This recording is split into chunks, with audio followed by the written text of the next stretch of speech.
Welcome back to the RBC Canadian Open here on SCOREGolf.com. Jason, Logan, Bob Weeks with you with a wrap-up. Jason, we have a champion.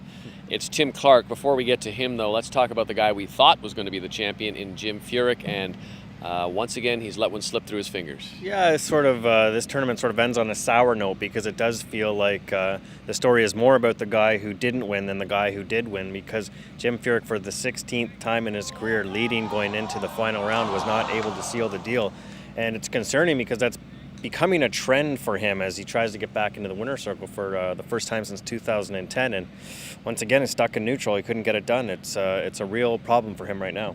Well, Tim Clark is another guy who's had lots of chances to win. This was his 284th start on the PGA Tour. He's won twice. He did admit that when he was standing over the last putt to clinch things, that what was going through his mind were all the times that he hasn't won tournaments. But a good win for him, a wonderful back nine, a 30 on the back nine, fully capable of shooting low numbers all the time. He proved it today with a great finish, and what a tournament for him. He becomes the RBC Canadian Open champion. On another good note, the two Canadians were obviously in the top 10. Graham Dillette, Brad Fritsch had a wonderful day, and that's a great sign to see these two players playing so well at their home tournament. Yeah, the first time since 1988 that two Canadians finished at the top 10, and I think a really big week for Brad Fritsch.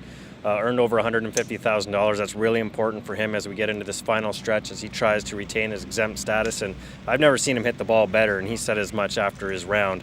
Was inside 10 feet 5 times in the back nine for birdie, made a bunch of birdies, made an eagle, played just phenomenal, flawless golf. So it's huge for him, top 10. And I think it was great for the way Graham finished.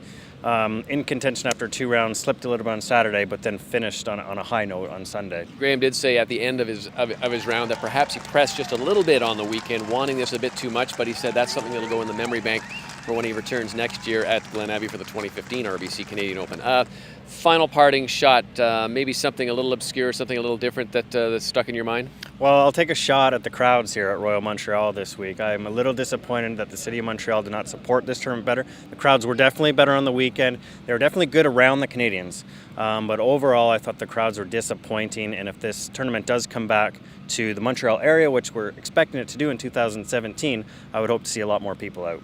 Yeah, not a lot of promotion, not a lot of marketing to kind of hype this tournament up. I think that might be the next step. For me, I'm going to leave here with great thoughts of Taylor Pendrith, the young amateur player playing in his first RBC Canadian Open.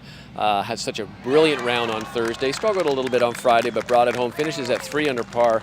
And I think we're going to see a lot more of this young man as he probably turns professional in the fall. That's it from the RBC Canadian Open for ScoreGolf.com. Remember to come back here all the time for your complete Canadian golf news.